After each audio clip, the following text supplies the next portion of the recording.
Bonjour à tous.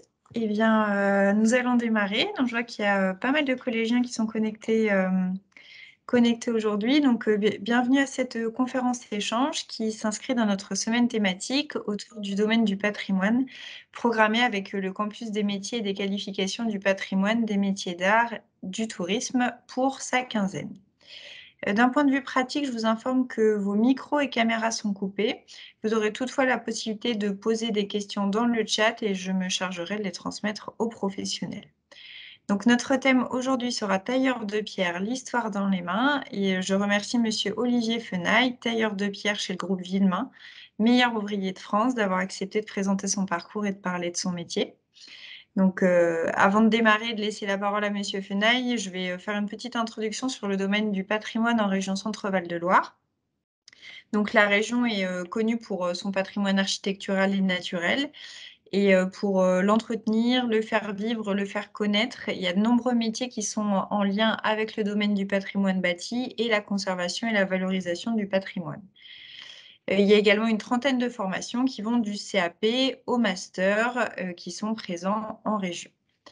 Donc, vous, Monsieur Fenaille, quelle a été votre formation?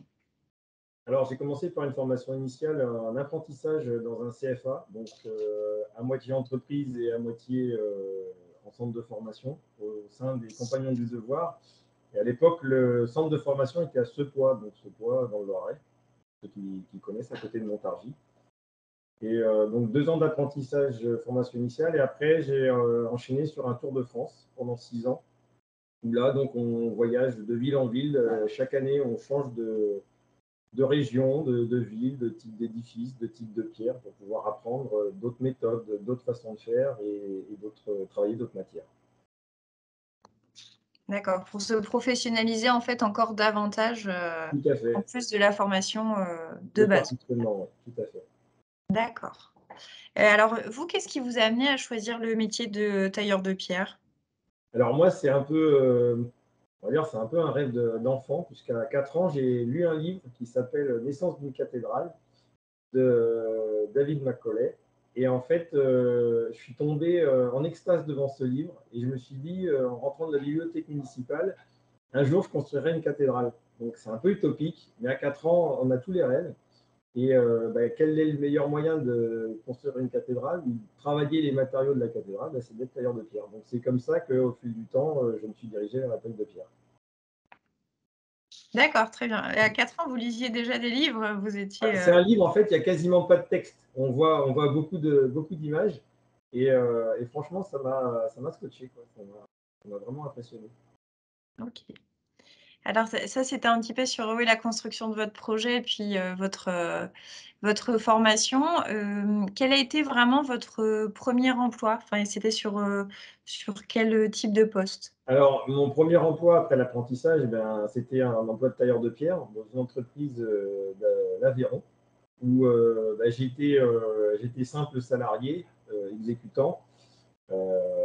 Et puis très vite, j'ai progressé et j'ai été compagnon professionnel. Dans la même année, qu'en l'espace de 6 mois, je suis tombé sur un employeur qui m'a fait confiance, autant sur les chantiers qu'en atelier. Et cette confiance, elle a été récompensée parce que déjà, j'ai fait des travaux assez exceptionnels pour l'époque. Je me suis intéressé à des niches de travaux que l'entreprise faisait.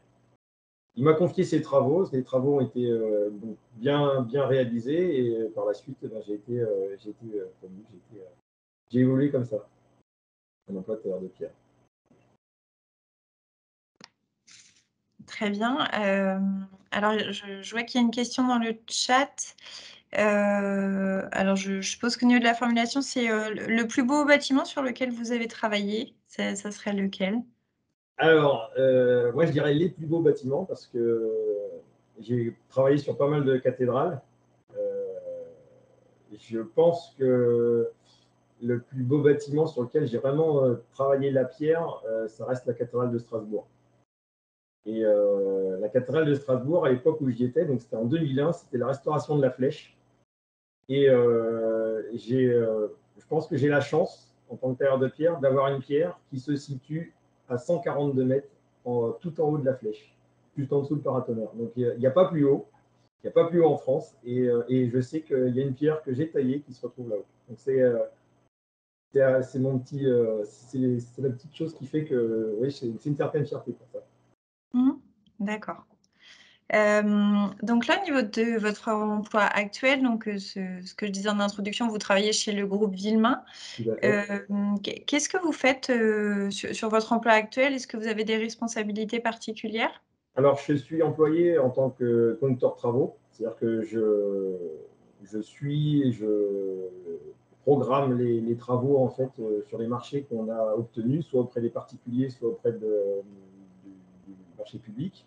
Donc, c'est préparer les travaux en fonction du cahier des charges qui a été élaboré, et puis suivre ces travaux tant sur le plan technique que sur le plan financier. Et en même temps, parce que j'ai aussi d'autres compétences, je m'occupe aussi de tout ce qui est relevé, donc prise de code, prise de dimension, dessin, on appelle nous en taille de pierre le calepin, sur lequel on va indiquer toutes les pierres qu'on va changer, avec une numérotation, une nature de pierre, les dimensions. Et donc ça, c'est un travail qui se situe essentiellement au bureau. D'accord, et pour, essayer de quantifier un petit peu, vous avez combien de temps au bureau, combien de temps sur, chantier? Eh bien, à l'heure actuelle, c'est un peu particulier parce qu'on a des missions. J'ai une mission complémentaire sur l'échafaudage. C'est un domaine de compétences que j'ai développé ces dernières années. Et donc, je suis à peu près, on va dire, 70% sur le chantier et puis 30% au bureau à l'heure actuelle. D'accord, et quand on est, ouvrier tailleur de pierre, ce dont vous parliez là par rapport à la prise de cote et cetera, c'est des choses qui se font également ou c'est plutôt le chef de chantier qui s'en occupe? Alors, c'est un poste, en règle générale, c'est un poste qui est vraiment particulier dans une entreprise qu'on appelle l'appareilleur. C'est lui, justement, qui va gérer tout ce qui est du domaine de la pierre, donc de la prise de cote à l'édification des plans, l'édition des plans, pardon, la réalisation des gabarits de taille pour l'atelier, les commandes de pierre au niveau des carrières pour les blocs bruts, après au niveau des cotes finis, donc à l'atelier de débit, et puis qui va suivre aussi tous les tailleurs de pierre qui sont en atelier et qui travaillent la pierre. D'accord, alors une nouvelle question dans le chat, pour savoir si, chef de chantier, c'est l'évolution la plus haute suite au métier de Alors, métier de tailleur de pierre? tout dépend en fait de ce qu'on veut faire dans sa carrière. Si on veut rester sur le chantier, c'est le poste le plus, je dirais le plus haut qu'on puisse trouver, mais vraiment à la production, sur le chantier. Après, dans des postes évolutifs comme nous on fait, donc c'est de la conduite de travaux, l'appareillage, donc appareilleur, conducteur de travaux, ou voire même après directeur d'entreprise ou responsable de site en fonction de si on est dans un groupe ou pas. Très bien. Autre question, enfin sur, quel type de chantier vous travaillez en général? Alors vous parliez par exemple de particuliers et enfin de domaine, public. Oui, c'est, plutôt du particulier, plutôt du public, Je dirais à l'heure actuelle, on a tendance à faire quasiment autant en public qu'en particulier. Les opérations publiques sont généralement des opérations qui sont assez longues, donc c'est minimum 3 mois jusqu'à 1 an, voire 2 ans. Et puis les particuliers, c'est des petites opérations, mais qui sont en règle générale moins d'1 an. Après, on travaille en fonction des édifices, donc ça peut être du ravalement de façade, ça peut être donc de la restauration de bâtiments anciens, patrimoniaux, mais qui ne sont ni classés au titre des monuments historiques ni répertoriés, mais qui ont quand même une valeur patrimoniale. Et puis après, ça peut être aussi des travaux en neuf, parce qu'on fait aussi des travaux en neuf. À l'heure actuelle, on est en train de réaliser l'habillage d'un bâtiment, d'un restaurant qui est en train de se terminer d'ailleurs, sur Blois, au niveau d'un hôtel 5 étoiles, un bistrot bistronomique. Et le bâtiment, il est en pierre, ce qu'on appelle pierre pelliculaire. Donc, c'est de la pierre qui est collée sur les façades d'un bâtiment en béton et la toiture est en pierre. Ce bâtiment en toiture pierre, donc c'est un bâtiment qui est moderne et c'est le 4e en France qui est en train de se réaliser. d'accord. On fait tout. Oui, bah, oui, effectivement et pourquoi, enfin, qu'est-ce que ça signifie, travailler dans le patrimoine, en fait? Pourquoi, la on dit que la taille de pierre, c'est un métier du patrimoine? Alors, la taille de pierre est un métier du patrimoine parce que bah, la plupart des édifices anciens sont construits en pierre. Au début, si on prend l'histoire de l'humanité, les premiers hommes vivaient dans des grottes, après ils ont fait des huttes, et puis après ils ont commencé à bâtir en pierre, des petites maçonneries, et ça a évolué jusqu'à la taille de pierre. Donc, c'est des bâtiments qui sont quand même ancrés dans l'histoire. Depuis donc les premières traces qu'on va avoir en bâtiment pierre, bah, c'est les Égyptiens, avec leurs temples et puis leurs pyramides. Ça, c'est vraiment, je dirais, l'image des bâtiments les plus conséquents qu'on puisse avoir en taille de pierre et les plus anciens. Et puis après, bah, toutes les générations d'Antiquité, la Grèce antique, la Rome antique, et puis bah, jusqu'à nos jours. Jusqu'à encore au 19e siècle, on construisait des bâtiments en pierre. Après est apparu le béton, et le béton a pris son essor et puis a pris le dessus sur la pierre. Très bien. Alors là, il y a une question dans le chat et puis qui va me permettre de rebondir sur ma question, suivante. Est-ce que, travailler l'hiver en extérieur, c'est quelque chose de difficile quand on est tailleur de pierre? Alors, difficile, oui et non, parce que bien sûr, il fait froid, on peut se couvrir, bien sûr, ça c'est aucun problème. Après, c'est une contrainte qu'on oublie vite du fait de, en général, quand on travaille, ben, on se réchauffe, on s'active et on n'a pas trop froid. Ce qui est plus gênant, c'est la pluie. Parce que la pluie, on n'est pas toujours couvert. Mais bon, après, honnêtement, on fait abstraction. On fait abstraction. On s'arrange pour déjà essayer de travailler à couvert. On arrive sur des chantiers à se faire ce qu'on appelle des loges ou un petit parapluie au-dessus de notre zone de travail, ce qui fait qu'on est relativement à l'abri. Très bien. Alors ça fait que ça me permet, oui, de rebondir sur, la question des avantages et des inconvénients dans le métier selon vous. Quels seraient les avantages déjà? Bah, les avantages, c'est qu'on travaille à l'extérieur. Pour ceux qui ne veulent pas être enfermés, bah, c'est quand même la plus grande satisfaction. C'est-à-dire qu'on est toujours à l'air libre, quasiment, ou même si on est en atelier, les ateliers sont relativement ouverts, donc on n'est pas confiné dans un petit bureau. L'avantage aussi, c'est que bah, dans notre métier, je dirais, chaque chantier a ses différences. Il n'y a pas deux chantiers qui sont pareils.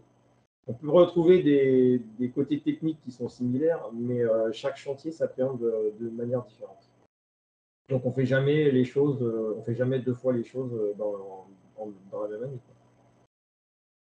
Et vous parliez des chantiers, donc ça veut dire qu'il y a des déplacements quand même qui sont fréquents au niveau du métier? Alors, du déplacement, oui, il y a du déplacement, mais ça reste relatif, puisque en règle générale,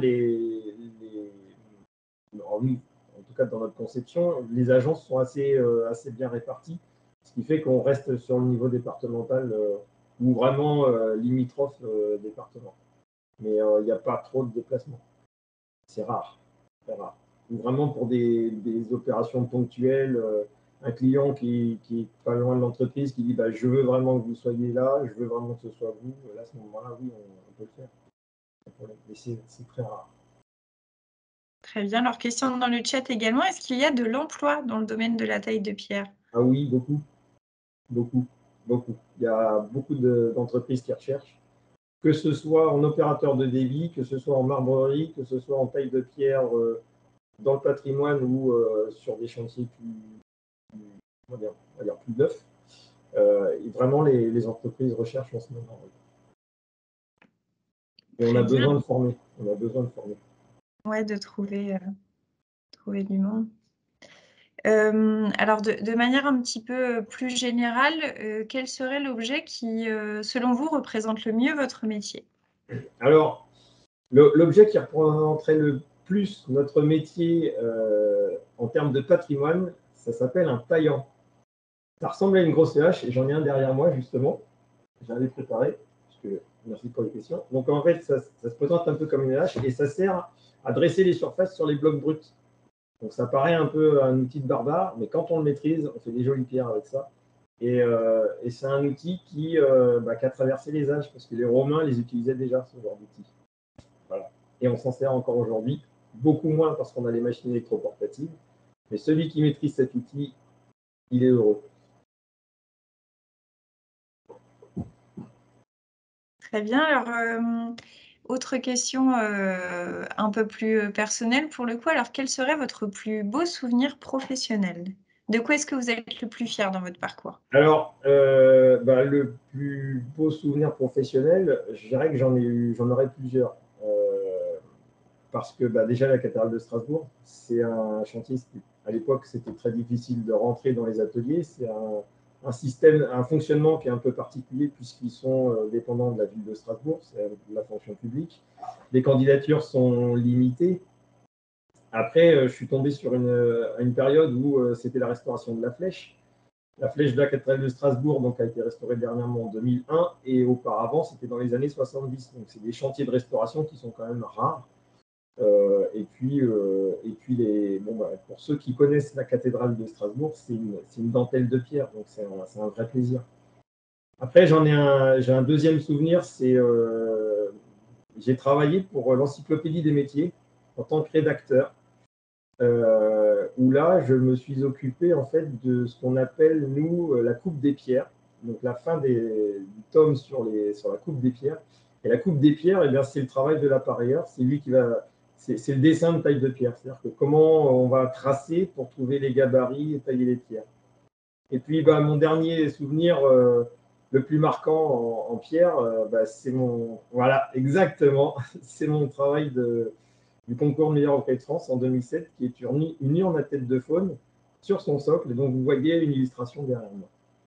Donc, il est à l'échelle réelle, il fait 1,20 m de haut, 90 au carré en bas, et il fait 900 kg, avec 1500 heures de taille. D'accord, oui, donc c'est grâce à cet objet que vous avez obtenu le diplôme. C'est un diplôme, c'est ça, meilleur ouvrier de C'est un France? titre, ouais. Un titre. On appelle ça un titre, oui. Et la D'accord. médaille qui va avec. J'ai pas mis, mais j'ai mis le col.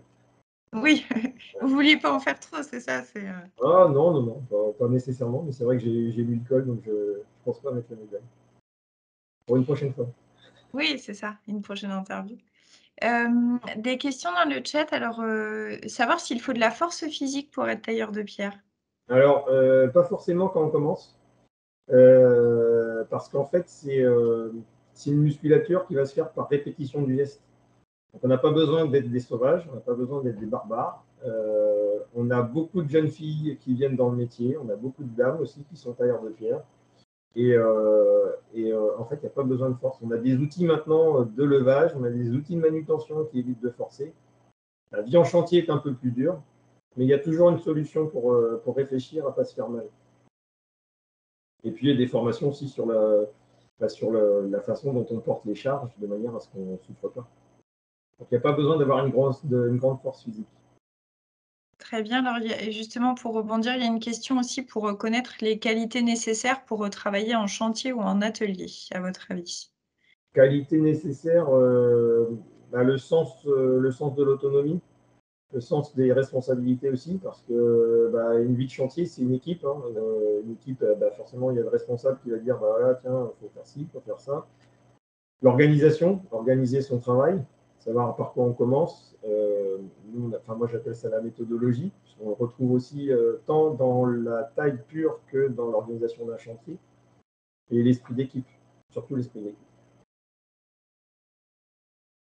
Très bien, merci. Et alors, il y a une remarque, je pense que c'est par rapport justement à votre ouvrage de meilleur ouvrier de France. C'est la taille de pierre semble proche de la sculpture.